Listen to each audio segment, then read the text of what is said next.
Ajak komunikasi baik-baik aja kan Anda.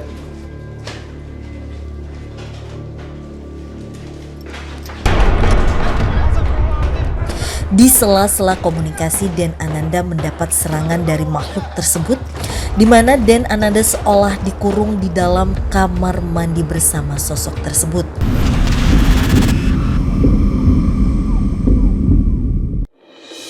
Sebuah bangunan yang terletak di daerah Jakarta Barat dulunya merupakan sebuah kantor dan juga terdapat 2 gudang, yaitu gudang besi dan gudang penghasil barang-barang kebutuhan rumah tangga. Kayaknya sebelum tahun 2000-an udah ada gudang ini. Jadi 2 gudang, 1 kantor, 1 gudang, satunya gudang pengeboran besi.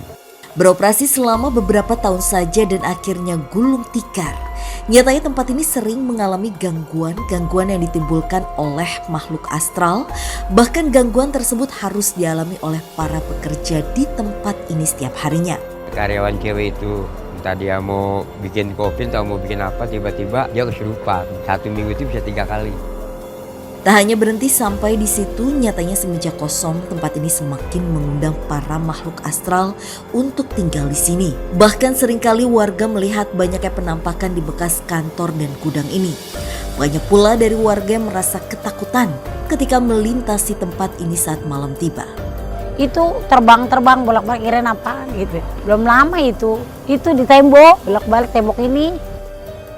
Mampukah penelusuran kami malam ini menguak seluruh misteri yang ada di bekas kantor dan gudang ini? Dan apa yang sebenarnya membuat mereka selalu menghantui masyarakat yang memang tinggal di tempat ini?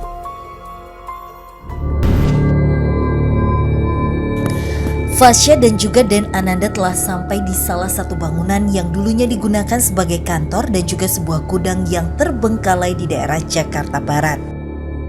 Semasa aktif sampai terbengkalai pun masih ada gangguan. Iya. Gitu kan Anda. Tunggu Fas ya. Ini di sini saya kayak melihat sosok. Tiba-tiba saja Den Ananda melihat adanya sosok di sebuah pohon tepat ketika mereka masuk. Kan Anda kan, aduh. Kan Anda. Ajak komunikasi baik-baik aja kan Anda. Dek. Oke pemirsa. Den Ananda mencoba naik ke atas pohon untuk mengajak berkomunikasi secara baik-baik dengan sosok yang memang berada di sana. Tepat pada saat kami memasuki area pergudangan ini, kan Anda langsung tertuju ke pohon di depan ini dan bertemu dengan salah satu sosok yang aku nggak tahu itu sosok apa. Hai sini.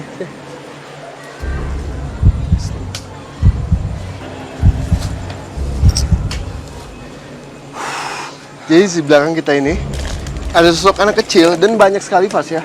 Banyak. Nggak hanya 5 aja, bahkan bisa kita bilang lebih dari 10. Lebih dari 10 sosok Ya. anak kecil. Jadi kalau saya lihat nih kayaknya suatu pohon yang bisa kita bilang pohon kapas. Pohon kapas itu mitosnya adalah bisa digunakan untuk sesuatu hal atau dibuat untuk membuat yang menjadikan hasil yang untuk bisa kita katakan jimat ataupun apa. Oh, itu sebentar, itu tuh memang dari batangnya atau gimana kan? Jadi pohon kapasnya itu. Nah, kenapa di belakang ini ada sosok anak kecil? Bisa kita bilang sosok anak kecilnya itu wujudnya biasa. Sosok anak biasa dengan pakaian-pakaian anak-anak dengan celana pendek dan kaos oblong. Tapi banyak banget Mas ya. Nggak hanya satu aja tapi banyak.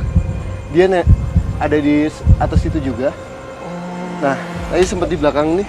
Nih di belakang kita ini ada sosoknya. Ada suatu kapas yang bisa kita bilang kapas bujang. Kapas bujang. Kapas bujang itu bisa kita ambil hanya anak-anak yang masih bujang. Itu biasanya 10 tahun atau 15 tahun yang belum balik sih Fas ya. Nah, bahkan kapasnya itu tidak boleh sampai jatuh ke tanah. Jadi kapasnya itu biasanya pohon kapas kan pecah nih. Iya betul. Jadi kapas. Nah, kapasnya itu biasanya sebelum jatuh di tanah itu sudah diambil duluan sama anak-anak itu. Oke, balik lagi ke sosok anak-anak ini kan Iya. ada. Berarti sosok anak-anak ini ada hubungannya dengan bangunan yang ada di sebelah sini kan? Kalau dia bilang, saya nggak ada hubungannya kakak sama bangunan ini. Saya hanya menjaga pohon ini aja. Oh, Pohon berarti hanya kapasnya menempati aja. pohon ini. Iya, pohon kapasnya aja. Dan di sebelah sana Pas ya, Hmm? Hai, hai.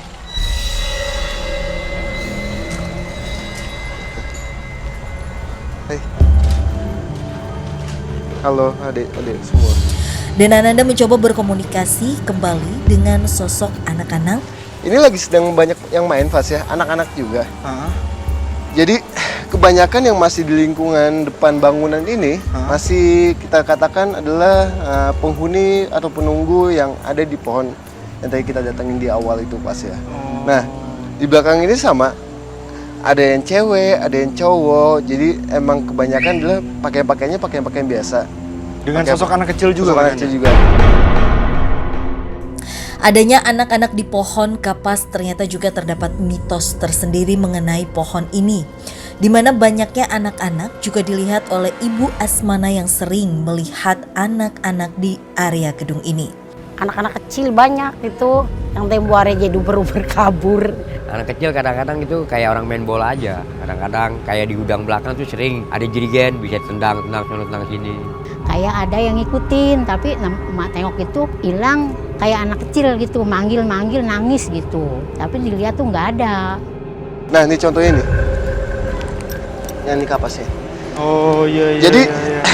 kapas ini sebelum jatuh ke tanah sudah mesti diambil dulu, Pas ya. Oh. Ini contoh kapasnya. Yang bisa kita katakan kapas bujang. Oke, kalau untuk sosok anak kecil itu sendiri mengganggu tidak kan Anda? Kalau untuk mengganggu sih enggak, Fas ya. Yang saya lihat ya dengan perilaku dia, dengan dia jalan-jalan di atas batang-batang pohon ataupun dia main-main di belakang ini dia sedang banyak yang main juga, Fas ya, dengan sedang main kayak melakukan gitu. aktivitas juga Betul, berarti. betul. Oh. Tapi emang mereka tidak mengganggu. Nggak mengganggu. Jadi emang dia hanya main dan emang menempati pohon itu aja, Fas ya. Kami pun melanjutkan penelusuran lebih dalam lagi demi mengungkap misteri apa saja yang sebenarnya terjadi di bekas kantor dan gudang ini. Apakah ada hubungannya perkara tempat ini itu tutup dengan sosok-sosok yang ada di tempat ini kan? Iya, betul. Nah, Fas ya. Ya. Pas kita sambil jalan sana saya kayak mencium bau amis. Ya, kayak Dan Ananda tiba-tiba saja mencium adanya bau amis yang sangat menyengat di lantai 2 dari gedung ini. nah itu nilai ini. Nilai ini. Baunya menyengat banget sampai ke atas sana.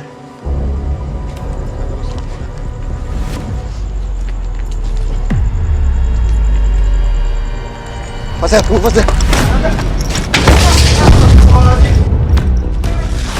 Dan tiba-tiba saja berlari menuju area dalam gedung, namun seolah mendapat serangan dari makhluk astral dan Ananda sampai mengalami insiden di mana ia membentur suatu kaca yang ada di dalam bangunan ini.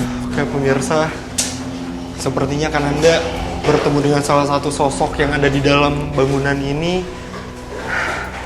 Duh kan Anda, aman kan Anda? Butuh minum? Tim boleh minta minum, Tim?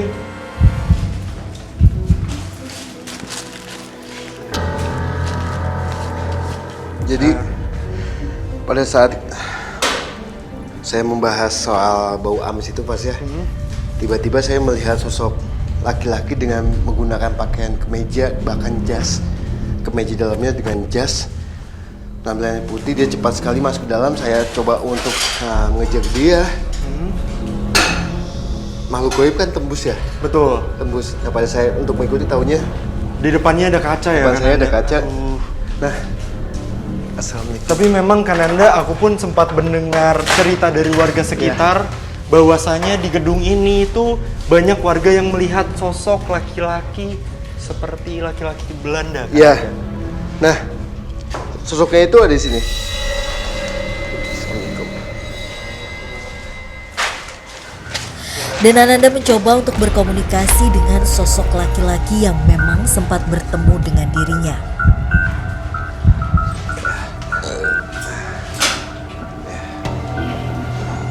Nah, Pas ya. Iya. Jadi sosoknya yang laki-laki itu ada di bangku ini, Pas ya.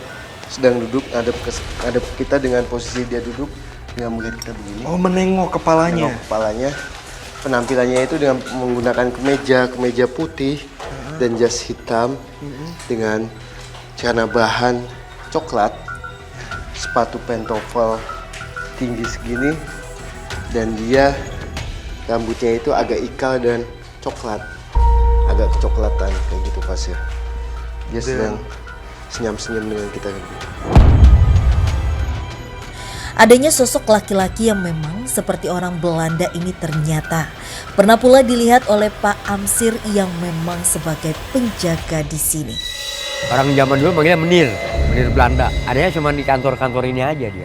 Dan apakah sosok ini yang sering dibicara astagfirullah? Dan apakah sosok ini adalah sosok yang sering dibicarakan oleh warga sekitar Kananda, lelaki Belanda?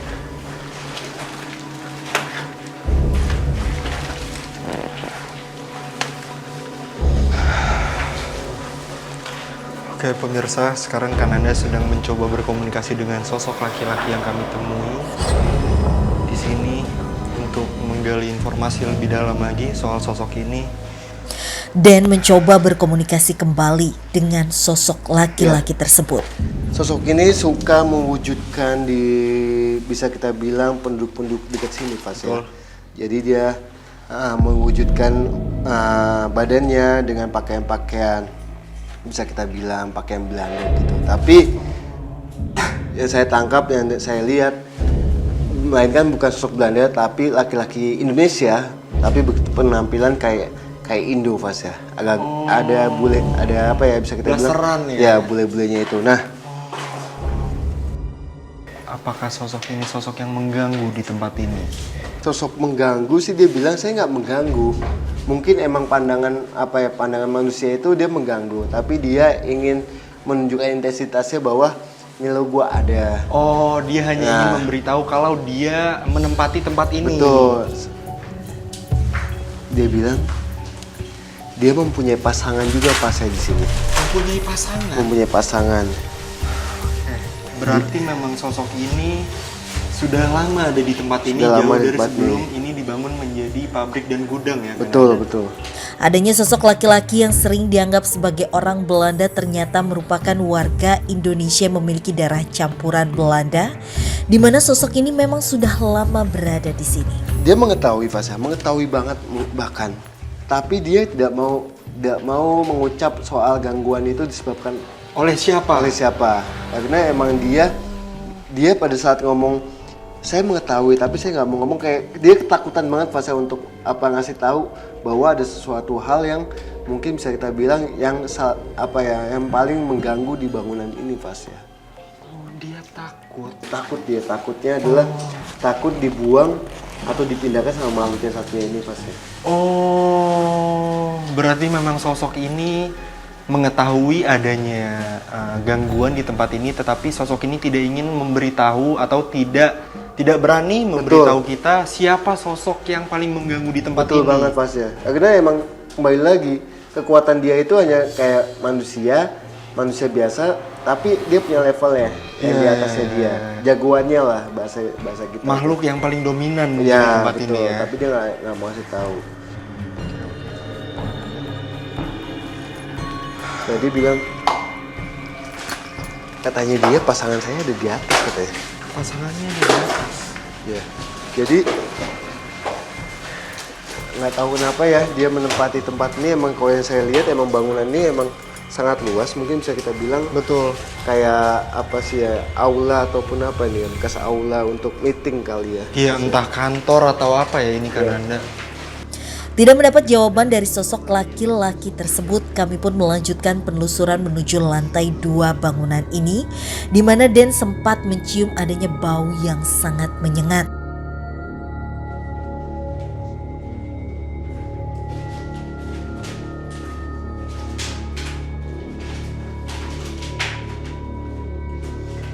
Saya mencium bau amis banget pas ya. Lamban Kananda, aduh. Dan Ananda tiba-tiba saja melihat sosok di ruangan yang memang berada di samping tangga. Hai.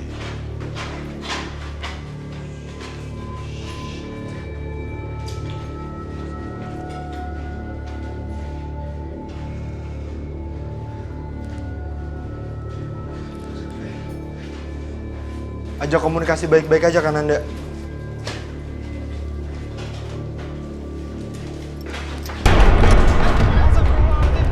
Di sela-sela komunikasi, Den Ananda mendapat serangan dari makhluk tersebut, di mana Den Ananda seolah dikurung di dalam kamar mandi bersama sosok tersebut.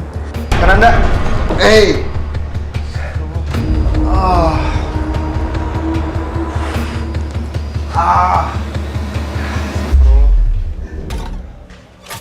Kan Anda?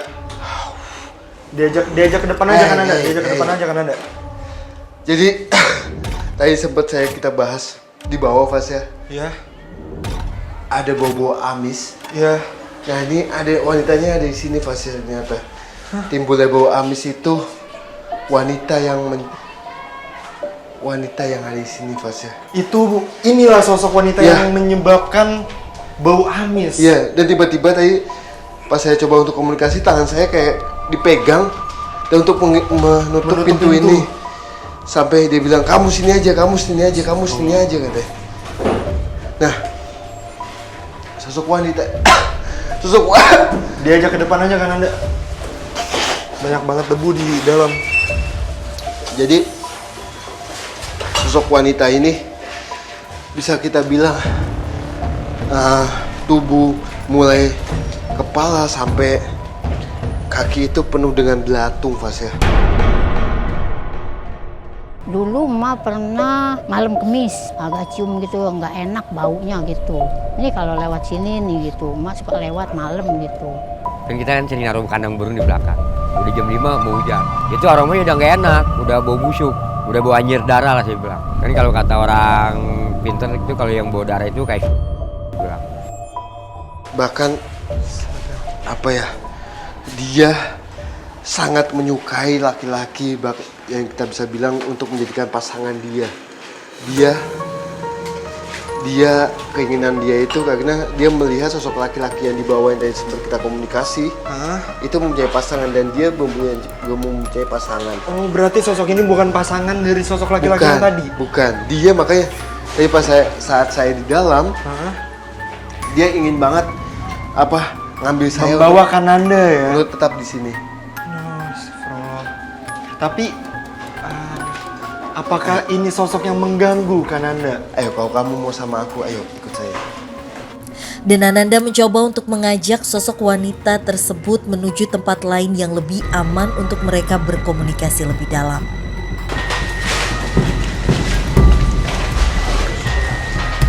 Astagfirullah. Wow. Aduh kan Anda. Diam. Aduh kan Anda. Diam di sini. Ayo.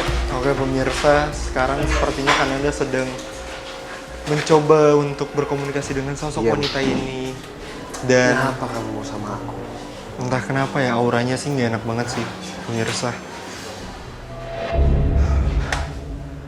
Jadi dia suka dengan saya karena dia bilang kamu punya kelebihan gitu ya, bisa komunikasi dengan saya. Padahal sebelumnya ada manusia yang datang ke sini tidak mau komunikasi sama saya karena emang wujudnya itu bisa kita bilang sangat-sangat jelek sekali, dengan semua itu tubuhnya mulai kepala bahkan sampai ujung kaki itu bolong-bolong Fas, dan di bolong-bolongnya itu ada belatungnya Fas. Nah itu menimbulkan bau amis yang mungkin menyengat sekali. Apakah sosok wanita yang mengganggu Den Ananda dengan mengurungnya di kamar mandi ini yang sebenarnya merupakan sosok dengan energi terkuat dan yang membuat sosok laki-laki sebelumnya merasa ketakutan? Mampukah Den Ananda mengungkap semua yang terjadi di tempat ini?